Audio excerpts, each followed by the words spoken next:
I'm going to kind of break up the order of things for doing this substitute teaching chronicle. I had a very interesting and I believe very important conversation yesterday with a student at the school that I am substituting at currently. And man, it was eye-opening for me and a little heart-wrenching. And I felt real vested in the situation because the student shared some things with me that I wasn't expecting, and I opened up to her as well, and it was a female student, and I just thought of my daughters, being that age, and going through the things that she's going through, and so I tried to give fatherly advice. As I would with one of my daughters when that time comes, and it's just interesting how we as fathers don't truly understand the impact. I shouldn't say not all fathers, but a lot of fathers don't truly understand the impact they have on their children, sons and daughters alike, and while talking to her, I really wanted to get her to understand the dad's side of it. And then also to get her to understand the duty that the dad has to the child, so that she could have a well-rounded perspective and scope of this whole thing.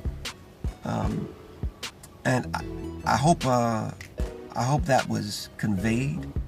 I hope that was understood by her, because, she's going to grow up in this society, and she's going to encounter so many different things, and life will, I should say, throw many things at her, and she expressed to me that her home situation isn't necessarily what she really wants. She wants to leave, and I told her, I was like, this is the easiest time. Suck up most of the free stuff, as much of the free stuff as you can.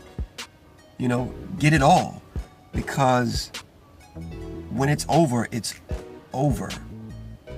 in many aspects. And she understood. She shook her head in understanding, and she also expressed to me that, because she asked the question. She asked me, how was I with my children, and with the thought in her mind that I had a very good relationship with my children, to where my children were able to speak to me, and we're able to have a very good, cordial, loving relationship. And for the most part, that is true. I do have my flaws and my faults when it comes to my children. I do have my my times of doing things that I've had to apologize for, and I let her know that that's one of the things that we as men don't realize that we need to do with our children. We don't have it all. We don't understand it all. And so when the mistakes are made, apologize. Make it known that you've made a mistake with your child, so that they don't grow up with this thought and idea about you that, hey, I can't talk to him. He think he got it. And that's something that I did not want for my children. And I'm not saying that they don't think that way. They may think that way. I don't know. I have not arrived in this experience. This experience is something that I'm continuously growing at. And as I talk as I speak about these things, it only solidifies in me what I need to do, And so back to, talking to her, I found out that she has a boyfriend. And I shook my head and I said, have mercy, because listen, this relationship thing, this marriage thing, it ain't nothing to play with. Marriage is not for punks. My wife coined that term. Marriage is not for punks. You cannot be a punk, a yellow-back, weak individual dealing with marriage. And when you talk about boyfriend and girlfriend relationship, it is something that is not in this society taken as seriously as it should be. This young lady should not be even thinking about dealing with a male, especially a male that can do nothing for her. I mean, as far as not just financially, but mentally, spiritually. He's a child. His experiences have, man, they've not even come to him yet in dealing with different things that he's going to have to deal with when dealing with a female. I mean, she should not be entertaining any guy. I would never want my daughter to entertain a guy at that age, 16, 17, 18, you know? There's still growth that needs to take place.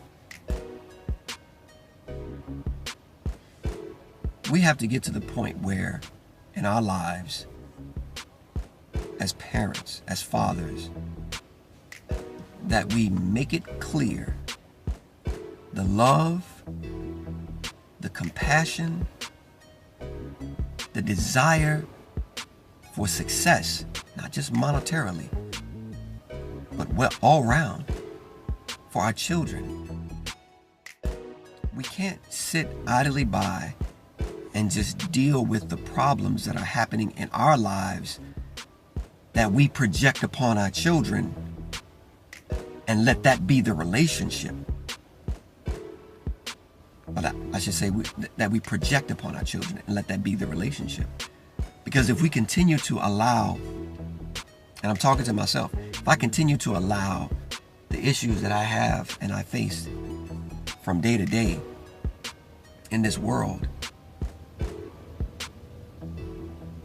adversely affect my children because I come home angry or I'm frustrated or I can't within myself deal with the boss, the whatever superior at work the way I want to, and so I project that upon my children.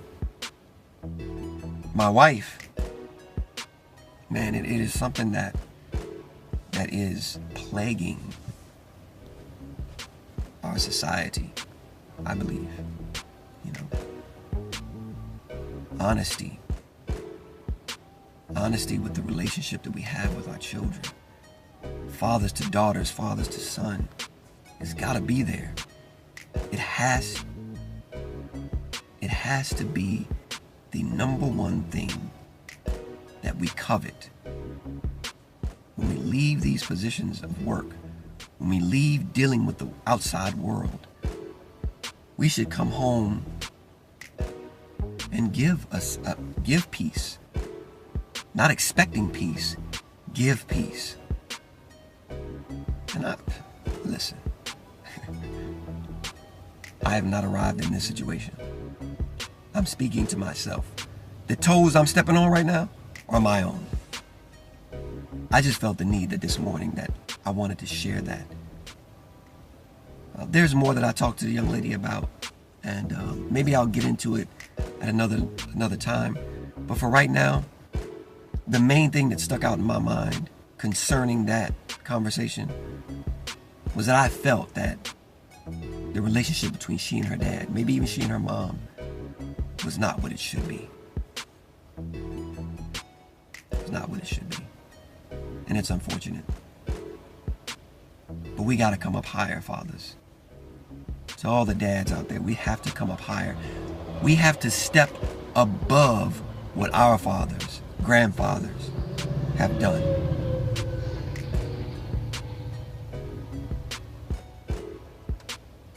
It's not the same. We're living in a different world, a different time. Our children, it appears that our children are being vastly more affected by the actions that we have toward them in this day. It just seems like children are more sensitive. The whole society is just more sensitive. I don't know. I mean, so we have to recognize that as fathers. We have to recognize these things and make adjustments and account for it. We got to be held accountable for it, because that's your child. It's my child. And any child that I come across that I need to impart whatever I understand, whatever wisdom I can to them, I'm going to do it. Because not all fathers are going to take heed to the pain that's being caused by their children. I mean, that's being caused or that's being inflicted upon their children by them. And so I